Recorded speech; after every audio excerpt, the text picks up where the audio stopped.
Orando acerca da palavra dessa noite, eu já ministrei parte dessa palavra. Parte dessa palavra foi ministrada numa tarde do programa São Paulo, acerca da mensagem A Porta. O que é lindo na Bíblia, gente, é nós observarmos que todas as metáforas e todas as analogias, tudo culmina em Jesus. Então, quando nós olhamos para a palavra de Deus, acerca dos exemplos, acerca de tudo que aconteceu no Antigo Testamento, por exemplo, a casa de Raabe. Raabe é uma mulher prostituta, uma mulher ímpia, uma mulher gentia, e que ela teve conhecimento do Deus dos Hebreus, e que ela soube que o Deus dos Hebreus iria destruir Jericó. De repente Deus envia espias à casa dela, e ela fala aos espias: eu sei que o Deus de vocês vai destruir toda a nossa cidade, mas eu tenho um pedido, eu tenho um clamor. Peça ao seu Deus para me livrar e livrar a casa de meus pais, livrar meu pai e minha mãe. E aqueles espias olham para ela e dizem: olha, mulher, vamos fazer um acordo contigo. Gente, aquela mulher morava em cima do muro de Jericó. É óbvio que o conceito de muro não são esses muros que nós temos. Ninguém mora em cima de um muro desse. Dizem aí os historiadores que os muros passavam 4 a 6 cavalos de cavalgadura. Aqueles cavalos treinados. E numa dessas ela morava em cima. Agora, não é um lugar natural para uma prostituta morar. Porque todos os clientes que entravam na casa dela estavam à vista da cidade inteira. Entram os espias e ela está em cima do muro, e de repente os espias dizem: Raabe, vamos fazer um acordo contigo. Olha, todos aqueles que estiverem atrás desta porta, todos aqueles que você conseguir colocar atrás da porta, nós temos um acordo contigo, que de trás da porta o anjo da morte não vai passar, não vai destruir. E ela questiona ainda: mas como que eu vou saber disso? Olha, eles pegam de repente um fio vermelho, uma fita vermelha, olha aqui, e fala: Raabe, você passa esse fio vermelho na janela. E a hora que o anjo do Senhor passar e ver o fio vermelho, não haverá destruição nessa casa. Eu paro e fico a pensar, irmãos, imagina.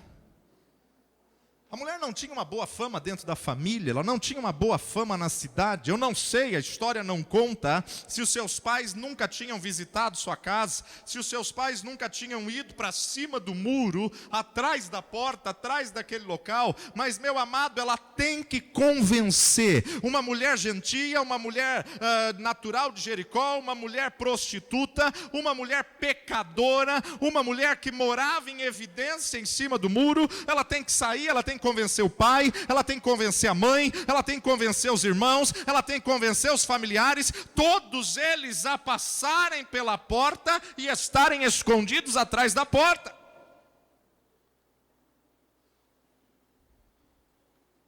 A Bíblia não diz se ela convenceu a todos, mas a Bíblia nos diz que todos aqueles que estavam atrás da porta, tendo Israel dado 7 voltas, e no 7º dia, a 7ª volta, eles gritaram com grande grito ao Deus Jeová, com trombetas, com chofar. Eles gritaram a ponto que a muralha estremeceu e toda Jericó desabou, meu amado. E no meio daquele entulho, no meio daquela fumaça, no meio, meu amado, daquela poeira, havia um pedaço do muro que não caiu.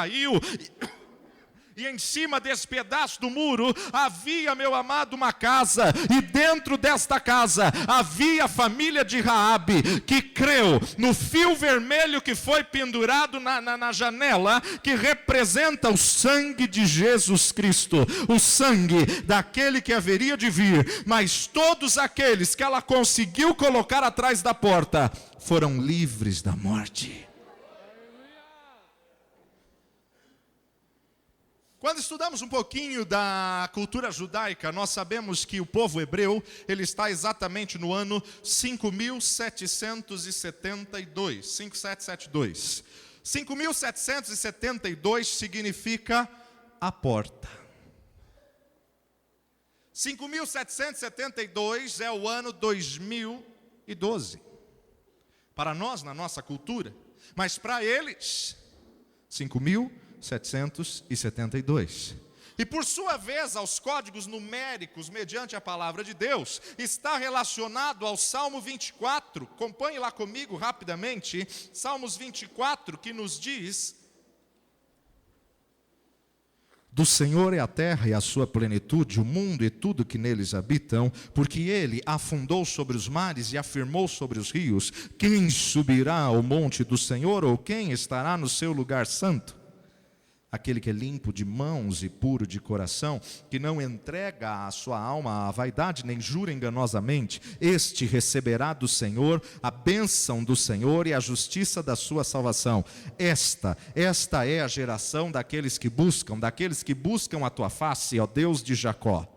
Levantai, ó portas, vossas cabeças, levantai-vos, ó entradas eternas, e entrará o Rei da Glória. Quem é este Rei da Glória? O Senhor forte e poderoso, o Senhor poderoso na guerra. Levantai, ó portas, vossas cabeças, levantai-vos, ó entradas eternas, e entrará o Rei da Glória. Quem é este Rei da Glória? O Senhor dos exércitos, Ele é o Rei da Glória. O ano da porta, o ano em que a porta será aberta para o Rei da Glória entrar. A porta será aberta para que os adoradores o adorem em espírito e em verdade. Salmos capítulo 100, versículo 4.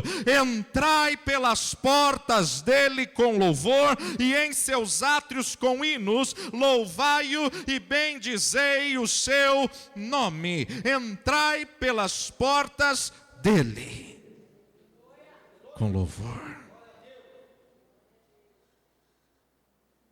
1 Coríntios capítulo 16, primeira carta de Paulo a Coríntios capítulo 16, versículo 9 e 10.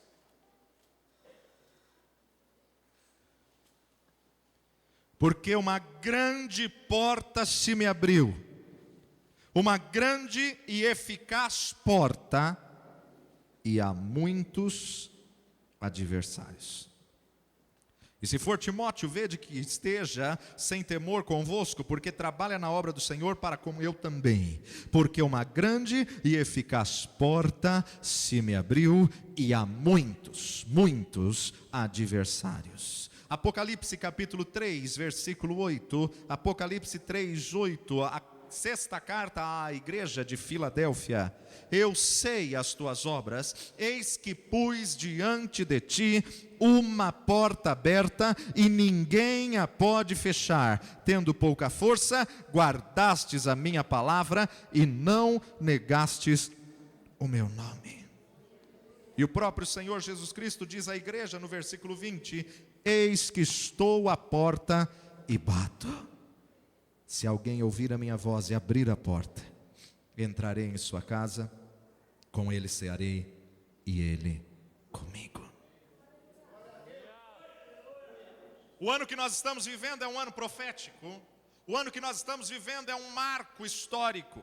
O ano de 5772 no calendário judaico é o ano da porta. Meu amado, vai ser aberta para a igreja evangélica no mundo uma grande e gloriosa porta dimensional do Senhor, que dará início a um novo ciclo, que dará início a um novo processo, dará início a um novo período de 7 anos de tratamento divino de Deus com a igreja e com o mundo. E para Ele preparar o seu povo, Ele Ele usa maneira drásticas, Ele usa maneira extraordinárias, mas também vai ser o período em que nós vamos ver as manifestações do Espírito Santo de Deus e da sua glória com excelência, na plenitude do Espírito. Prepare-se para aquilo que está por vir. Deus está preparando a sua igreja, Deus está preparando o seu povo para um novo tempo, para uma nova história. Deus está preparando a igreja para a última transferência de riquezas. Deus está preparando a igreja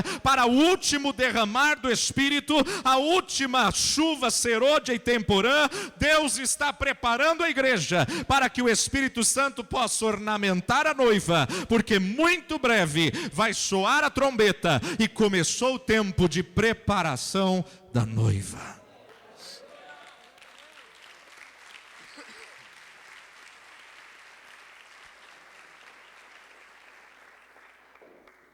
Cientificamente, 5.772 implica no alinhamento de todos os planetas. E eu diria profeticamente que é um alinhamento do mundo com os planos de Deus. Deus mesmo vai chacoalhar a terra, Ele mesmo afinará, apurará os nossos ouvidos espirituais para nós entendermos a sua santa convocação. Meu amado, uma grande porta, uma grande cortina se abrirá, nos chamando a enfocarmos a casa do Senhor, a obra do Senhor. Esse tempo nos anuncia que o Eterno estará poderosamente enfocado em afirmar uma identidade com a igreja. É hora da igreja afirmar uma identidade. Isso também faz com que venham grandes tempos de revelação divina. A porta da revelação vai ser aberta para que nós possamos alinhar a nossa afinidade, a nossa identidade com Cristo e o propósito da existência do nosso futuro na terra. Deus mantém a igreja na terra porque Ele ainda tem um plano com a igreja. E você é a igreja do Senhor e Deus tem um plano com a sua vida. Ao povo de Israel, Deus instituiu 7 festas judaicas, e as 7 festas são chamadas santas convocações. As 7 festas, elas também são chamadas por estatuto perpétuo, permanente. Festa é para celebrar algo. Esse ano é estabelecido como o ano do governo da ressurreição, ano do governo, do domínio, do controle. A Páscoa, por exemplo, meus amados, é comemorada, é celebrada em Israel como época da colheita, ou festa da colheita. A Páscoa começa o início da chuva serôdia, onde profeticamente as primeiras gotas. Agora vamos entender a primeira Páscoa lá em Êxodo. O povo de Deus, eles estavam 400 anos de escravidão, 400 anos no deserto, que representa também os 400 anos de silêncio do período interbíblico. Mas, meu amado, para Moisés, na primeira Páscoa, 400 anos como escravos, servindo os egípcios, e Deus levantou Moisés para ir falar com o faraó, e o próprio Deus que falou: Moisés, vai, dize a faraó, deixa meu povo ir para que me preste culto no deserto. Presta atenção, deixa meu povo ir para que me preste culto no deserto. É lugar de cultuar.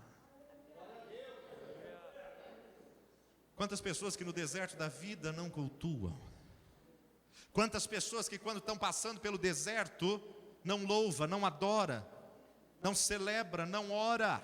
Quantas pessoas, meu amado, que no momento dos desertos da vida se calam? Meu irmão e minha irmã, o deserto que você está passando, você pode abreviar esse tempo se você cultuar, você pode abreviar esse tempo se você adorar, você pode abreviar o teu tempo de deserto quando no deserto você celebra a festa, quando no deserto você entroniza o Rei dos Reis e o Senhor dos Senhores. Você pode abreviar o teu deserto e pode ser aprovado no deserto quando você ergue os seus olhos para o monte e diz: eu sei em quem tenho crido, e eu estou bem certo que Ele é poderoso, Ele é poderoso, Ele é poderoso para fazer infinitamente mais. Deus manda Moisés falar com Faraó. Faraó, Deus mesmo endurece o seu coração para que o povo pudesse sair com os despojos. Eu aprendo algumas coisas aqui. Se a situação dificultou, meu irmão, é porque Deus não quer que você saia sem nada. Deus quer que você saia com a bênção. Se afunilou a situação, é porque Deus vai te abençoar com os despojos, com os bens, com tudo o que o povo de Israel tinha conquistado. Tanto é que o Senhor fala para Moisés: Moisés, diga ao povo, nenhuma unha ficará no Egito, nenhuma unha sequer. Vocês vão sair com tudo, vocês vão sair com ouro, com prata, com espelhos, com joias, com pedras preciosas. Deus envia então 9 pragas, faltava a última praga era a morte dos primogênitos. Mas, meu amado, antes da morte do primogênito, Deus mandou Moisés preparar a Páscoa. Abra comigo aí Êxodo capítulo 11. Vamos correr porque o relógio não se converte. Êxodo 11, verso 1. E o Senhor disse ainda a Moisés: ainda há uma praga trarei sobre Faraó e sobre o Egito. Depois vos deixará ir daqui, e quando vos deixar ir totalmente, a toda pressa vos lançará daqui. Fala agora aos ouvidos do povo, que cada varão peça ao seu vizinho, e cada mulher à sua vizinha, vasos de prata e vasos de ouro. E o Senhor deu graça. O Senhor deu graça ao povo aos olhos dos egípcios. Também o varão Moisés era muito grande na terra do Egito, aos olhos dos servos de Faraó e aos olhos do povo. Vamos abrir um parênteses aqui, rapidamente, pega essa revelação. Há um certo paralelo, que enquanto estamos nesse mundo, estamos no Egito. E para sairmos desse mundo, para irmos para a nossa Canaã espiritual, estamos atravessando um deserto. Mas antes de Deus te tirar dessa terra, o Senhor te dará graça aos olhos dos ímpios, e você vai tirar o despojo. Existe uma última transferência de riquezas. E, meu amado, eu orei e falei com Deus essa semana: se tem um tempo para as causas na justiça serem liberadas, esse tempo é hoje. Se tem um tempo para o povo de Deus ser restituído, esse tempo começa hoje. Começa um novo tempo de restituição, um novo tempo de liberação. A bênção que estava retida vai ser liberada. O milagre que não vem, a luta que aumentou, meu amado, descansa o teu coração, porque Deus está mudando o ciclo nessa Páscoa. Deus está mudando o ciclo nesse ano de 5.772. Nesse ano é o ano em que o Senhor vai alargar as estacas da tenda. É o ano em que o Senhor vai dar revelação aos seus servos. É o ano que o Senhor vai te tirar do Egito, é o ano que o Senhor vai te tirar do sofrimento, é o ano, meu amado, em que o Senhor vai liberar as causas que estavam presas na justiça. Faz um propósito com Deus, porque é tempo da igreja do Senhor ser honrada. Já começou a separação do que serve e do que não serve, já começou a separação do trigo e do joio, e quem faz essa separação não somos nós, quem faz essa separação é Jesus de Nazaré, o Yeshua HaMashiach, e ele já está separando o trigo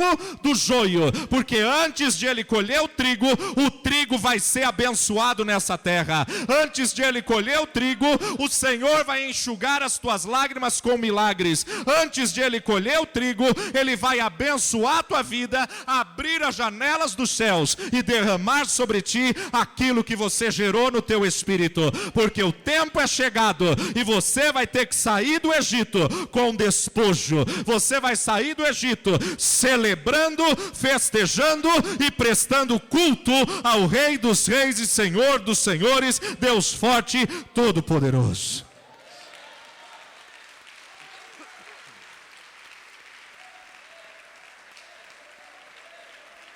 Êxodo 12,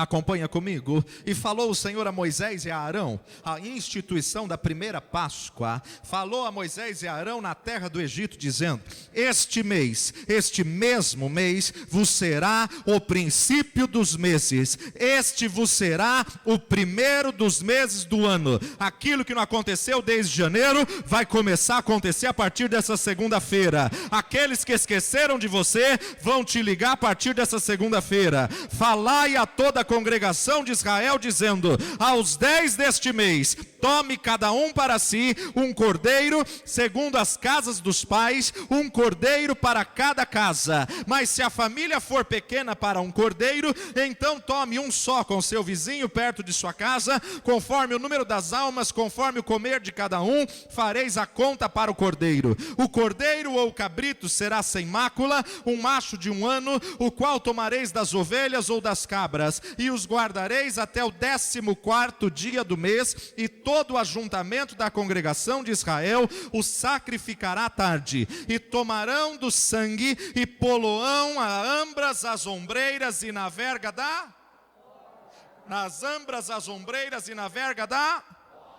nas casas em que o comerem. Naquela noite comerão a carne assada no fogo, com pães asmos, com ervas amargosas a comerão. Não comereis do cordeiro nada cru, nem cozido em água, senão assado no fogo. Deus gosta de churrasco. A cabeça com os pés e com a fressura, e nada dele deixareis até pela manhã, mas que dele ficar até pela manhã queimareis no fogo. Assim, pois, o comereis: os vossos lombos cingidos, os vossos sapatos nos pés, o vosso cajado na mão, e o comereis apressadamente. Esta é a Páscoa do Senhor. Eu passarei pela terra do Egito essa noite, ferirei todo primogênito na terra do Egito, desde os homens até os animais, e sobre todos os deuses do Egito farei juízo. Deus abençoa, mas Deus é juiz. Eu sou o Senhor.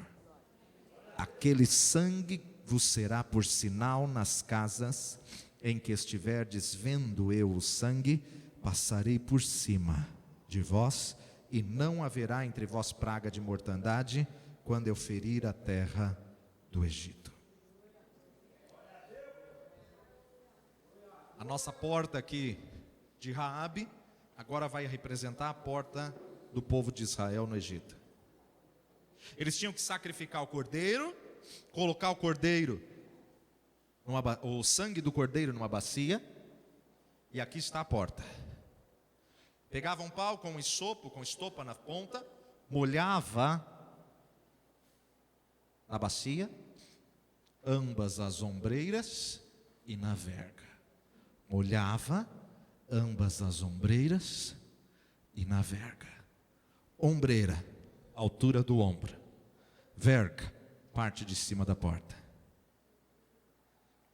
O que Moisés recebe por revelação de Deus: molhar o hisopo, manchar ambas as ombreiras, e na verga, meu irmão, faz o sinal da cruz. Porque a porta no arraial egípcio para o povo hebreu representa Cristo. Quem estiver atrás da porta, o anjo da morte não destruiu em Jericó. Eu, o Senhor, passarei. Por isso que a festa da Páscoa, para o povo hebreu, significa Pessa. E Pessa significa passagem. A passagem do anjo de Deus. Vai para o verso 21. Chamou, pois, Moisés a todos os anciãos de Israel e disse: escolhei e tomai vós cordeiros para as vossas famílias, e sacrificai a Páscoa. Páscoa é sacrifício.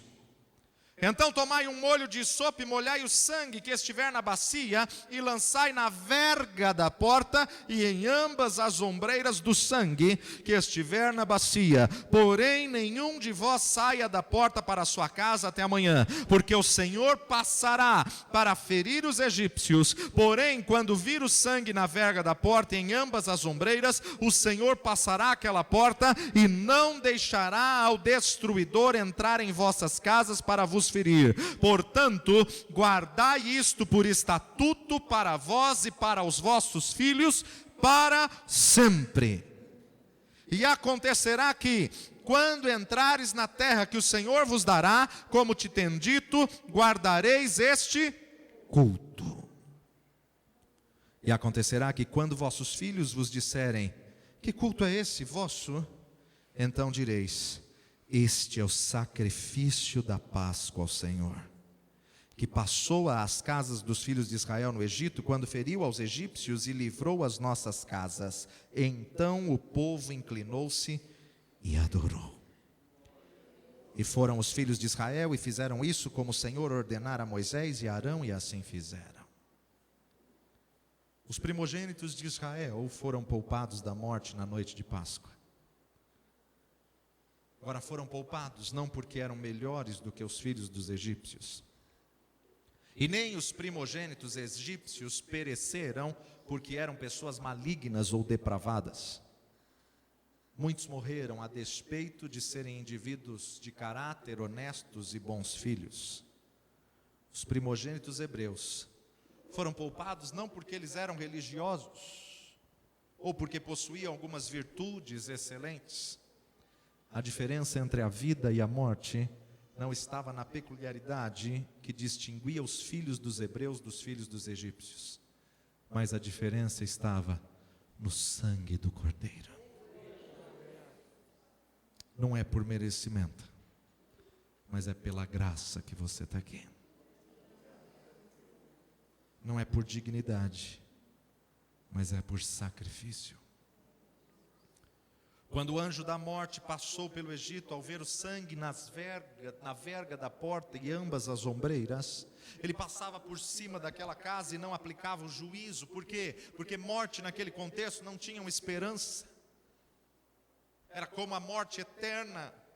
Meu amado, não foi suficiente o cordeiro morrer.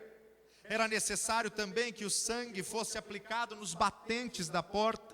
Não basta saber que Jesus morreu numa cruz do Calvário, é preciso tê-lo como Senhor da sua vida, é preciso submetê-lo, é preciso colocar-se atrás da porta. Não basta saber que ele morreu numa cruz, como muitos noticiários têm dito aí. Qual é o verdadeiro significado da Páscoa? Só conhecer não adianta, você tem que entrar debaixo, você tem que passar por essa porta. É preciso receber o Cordeiro Pascual pela fé, os benefícios da sua morte. Cristo morreu pelos nossos pecados para que nós pudéssemos ter vida e pudéssemos ter esperança. Cristo ressuscitou para a nossa justificação. Agora precisamos saber, meu amado, como recebê-lo como Senhor e Salvador, para que verdadeiramente Ele seja a nossa Páscoa. A Páscoa é morte, a Páscoa é sacrifício, a Páscoa é imolar, é sinal de morte, é sinal de sacrifício, é sinal de tristeza. É um cerimonial pelo Cordeiro que foi morto pelos nossos pecados. O castigo que nos traz a paz estava sobre ele, e pelas suas feridas fomos sarados. Êxodo 12, 22. Tomai então um molho de sopo, molhai-o no sangue que estiver na bacia, lançai na verga da porta em ambas as ombreiras do sangue que estiver na bacia. Porém, nenhum de vós saia da porta da sua casa até amanhã. Nenhum de vós nunca deve sair de trás do senhorio de Jesus. No Antigo Testamento, formando assim o sinal da cruz, na verga e ambas as ombreiras, na bacia, na verga e ambas as ombreiras. No Antigo Testamento, nós vemos a ordenança do nosso Deus: nenhum de vós saia da porta até amanhã. Para terminar, estamos num mundo, numa terra cheia de luta, de tormento, de provação, de angústia. Estamos vivendo dias e noites de trevas, mas, meu amado, o grande dia está chegando. Está se aproximando o dia do Senhor. E hoje, mais do que nunca, é tempo de você estar atrás da porta. O choro pode durar uma noite, mas a alegria vem pela manhã. Essa manhã, quando a trombeta soar, vai comigo para o Novo Testamento, Evangelho de João, capítulo 10. Evangelho de João, capítulo 10. A partir do verso 7. Tornou, pois, Jesus a dizer-lhes: em verdade vos digo que eu sou a porta das ovelhas. Todos quantos vieram antes de mim são ladrões, salteadores, mas as ovelhas não os ouviram. Eu sou a porta. Se alguém entrar por mim, salvar-se-á, entrará e sairá e achará pastagem. O ladrão não vem senão a roubar, a matar, a destruir, mas eu vim para que tenham vida e a tenham com abundância. Eu sou o bom pastor, e o bom pastor dá a sua vida pelas suas ovelhas. Jesus é a porta da casa de Raabe. Jesus é a porta no arraial egípcio. Jesus é a porta que vai passar. Entrai pelas portas dele com louvor. Quem é este Rei da Glória? O Senhor forte e poderoso. Você tem estado atrás da porta? Porque quando você está atrás da porta, a porta é a tua defesa, é a tua proteção, a porta é o teu sustento, é o teu abrigo, é o teu consolo, é o teu refúgio, é o teu socorro bem presente. Nenhum mal te sobrevirá e nem praga alguma chegará à tua tenda. Páscoa em hebraico é Pessa, passagem. Páscoa em inglês é Passover, passar por cima. Você tem que estar atrás da cruz, atrás do sangue, atrás do sacrifício de Jesus. Porque quando você está atrás da cruz, se cumpre Salmos 91, nenhum mal te sucederá e nem praga alguma chegará à tua tenda, porque ele te livrará do laço do passarinheiro e da peste perniciosa. Ele te cobrirá com suas penas e debaixo de suas asas estará seguro. Não temerás espanto noturno, nem peste que ande na escuridão, nem mortandade que assole ao meio-dia. 1000 cairão ao teu lado, 10.000 à tua direita, mas tu não serás atingido. Quando você está atrás da cruz, você está com sangue nos umbrais e na verga da porta. As bênçãos de Deuteronômio 28 virão sobre ti. Todas essas bênçãos te alcançarão. Bendito será no campo, bendito será no trabalho, bendita a tua amassadeira, bendito o fruto do vosso ventre. Em tudo que você colocar a sua mão ou idealizar fazer, o Senhor vai entregar todos os teus inimigos feridos diante de ti. Fugirão diante de ti. Se vieram por um caminho, sairão por 7. O Senhor mandará que a bênção esteja contigo nos teus celeiros. O Senhor te dará abundância de bens no fruto do teu ventre. O Senhor te abençoará o seu bom tesouro, o céu, para dar à tua terra no seu tempo a chuva, para abençoar a obra das tuas mãos. Emprestarás a muita gente, porém tu não tomarás emprestado. O Senhor te porá por cabeça e não por cauda, e só estará por cima e não por baixo. Vale a pena colocar Jesus como a porta da nossa vida.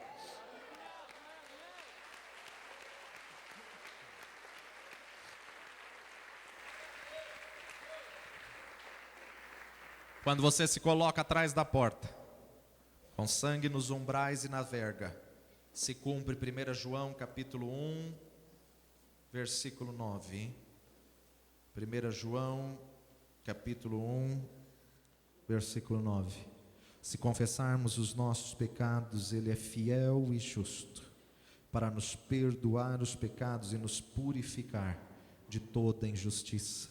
Se cumpre Romanos 6, 7, e você é justificado, porque aquele que está morto está justificado do pecado. Se cumpre Romanos 6, 6, e você é liberto, sabendo isso, que o nosso velho homem foi com ele crucificado, para que o corpo do pecado seja desfeito, a fim de que não servamos mais ao pecado. Verso 9, sabendo que havendo Cristo ressuscitado dos mortos, já não morre, a morte não mais terá domínio sobre ele. Verso 11, assim também vos considerai-vos como mortos para o pecado, mas vivos para Deus, em Cristo Jesus nosso Senhor. Verso 14, porque o pecado não mais terá domínio sobre vós, pois não estáis debaixo da lei, mas debaixo da graça. Pois que pecaremos, porque não estamos debaixo da lei, mas debaixo da graça? De modo nenhum. Não sabeis vós que a quem vos apresentardes por servos para lhe obedecer, sois servos daquele a quem obedeceis, ou do pecado para a morte, ou da obediência para a justiça? Mas graças a Deus, que tendo sido servos do pecado, obedecestes de coração à forma de doutrina que fostes entregues, e libertados do pecado, fostes feitos servos da justiça. Falo como homem, pela fraqueza da vossa carne, pois que, assim como apresentastes os vossos membros para servirem à imundícia da maldade, e a maldade para a maldade, assim apresentai agora os vossos membros para servirem à justiça para a santificação. Porque quando éreis servos do pecado, estáveis livres da justiça. E que fruto tinhais então das coisas de que agora vos envergonhais? Porque o fim delas é a morte. Mas agora, libertados do pecado e feitos servos de Deus, tendes o vosso fruto para a santificação e por fim a vida eterna. Porque o salário do pecado é a morte, mas o dom gratuito de Deus é a vida eterna por Jesus Cristo nosso Senhor. Quando você está atrás da porta, você é livre da condenação do pecado. Romanos 8, 1 e 2. Portanto, agora nenhuma condenação há para os que estão em Cristo Jesus, que não andam mais segundo a carne, mas que andam segundo o Espírito. Porque a lei do Espírito de vida em Cristo Jesus me livrou da lei do pecado e da morte. Quando você está atrás da porta, você é livre das maldições da lei. Gálatas 3:10. Todos aqueles, pois, que são das obras da lei, estão debaixo de maldição, porque está escrito: maldito todo aquele que não permanecer em todas essas coisas que estão escritas no livro da lei para fazê-las. E é evidente que pela lei ninguém será justificado diante de Deus, porque o justo viverá da fé. Ora, a lei não é da fé, mas o homem que fizer essas coisas por ela viverá. Cristo nos resgatou da maldição da lei, fazendo-se maldição por nós, porque está escrito: maldito todo aquele que for pendurado no madeiro, para que a bênção de Abraão chegasse aos gentios, por Jesus Cristo, e para que pela fé nós recebamos a promessa do Espírito. Relembrar a morte do cordeiro e a morte do primogênito no Egito. Relembrar a morte de Jesus Cristo, a qual João Batista diz: eis o Cordeiro de Deus, que tira o pecado do mundo. É entender a verdade da Páscoa. Jesus morreu pelos nossos pecados, e o seu sangue está na verga e nos umbrais da porta.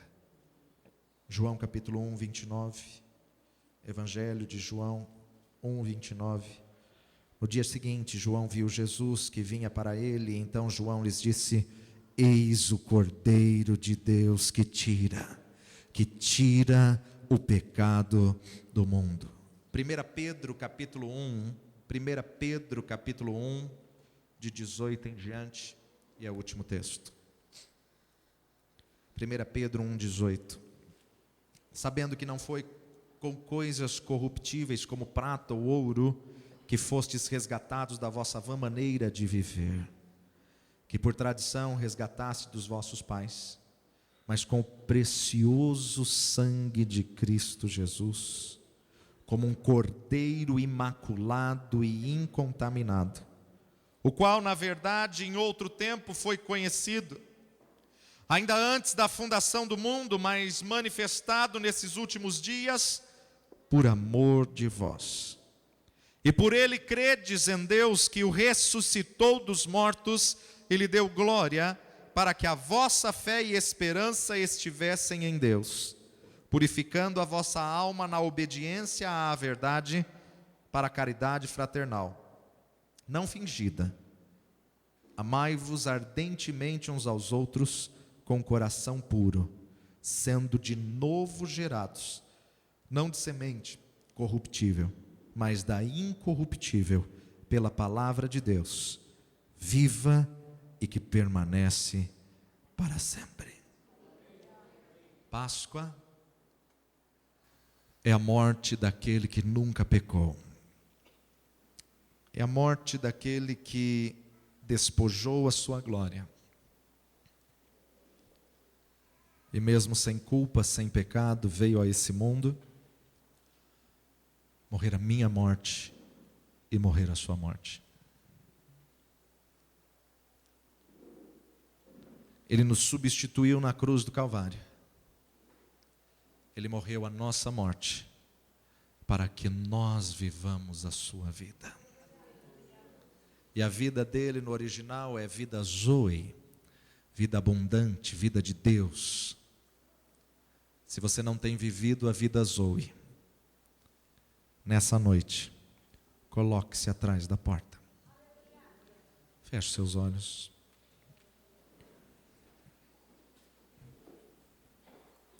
Não é pelo que você é ou pelo que você faz, mas é porque a graça te alcançou. Nesse momento eu quero declarar sobre a tua vida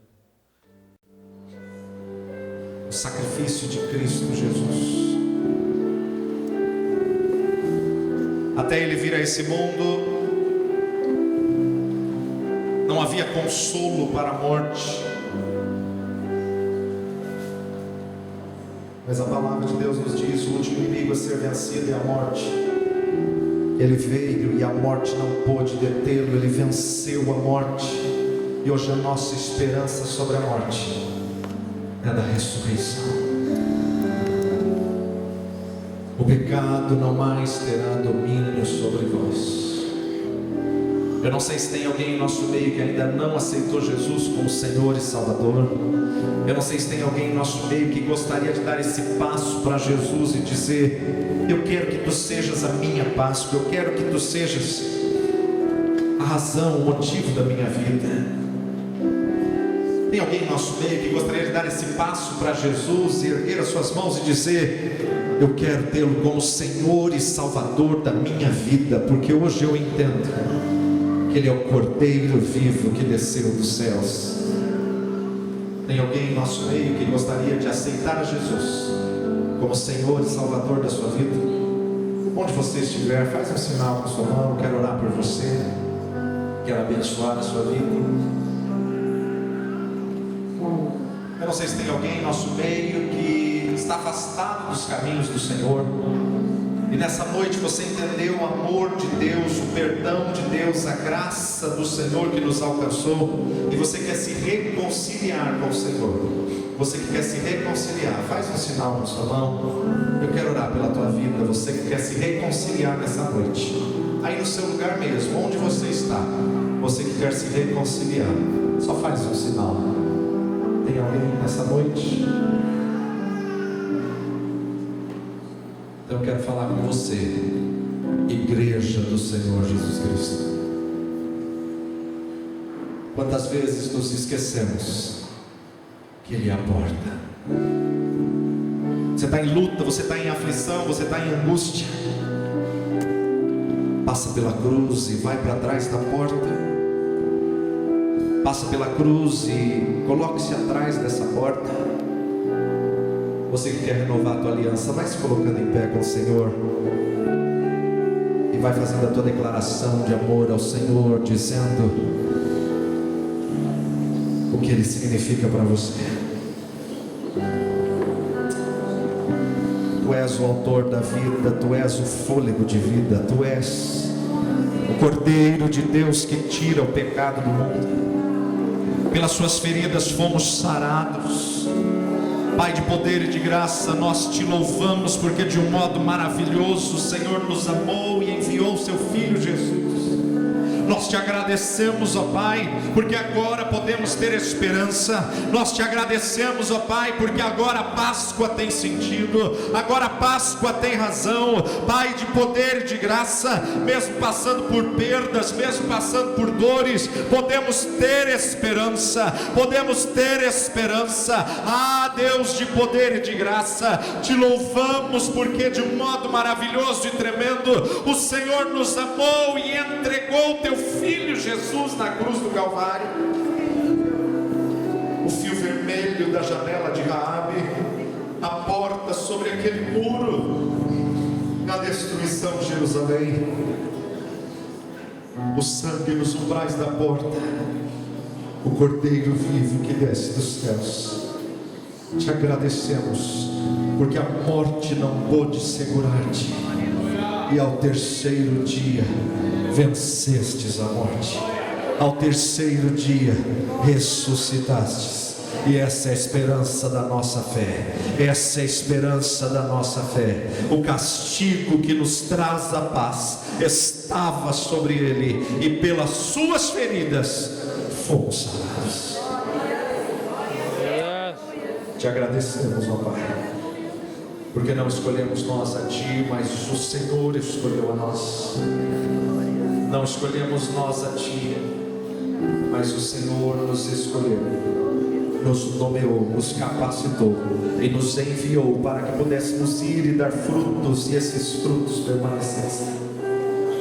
Renova a força do que se sente fraco, levanta o que está caído, fortalece o abatido, restaura, Pai, aquele que está quebrado, e abençoa a tua igreja. Abençoa a tua igreja, para que a tua igreja possa, Senhor, se levantar neste tempo e possa, Pai, celebrar a cada dia, a tempo e fora de tempo, que o nosso Deus não está morto, mas que o nosso Deus venceu a morte. Graças te damos, graças te damos, no precioso nome de Jesus.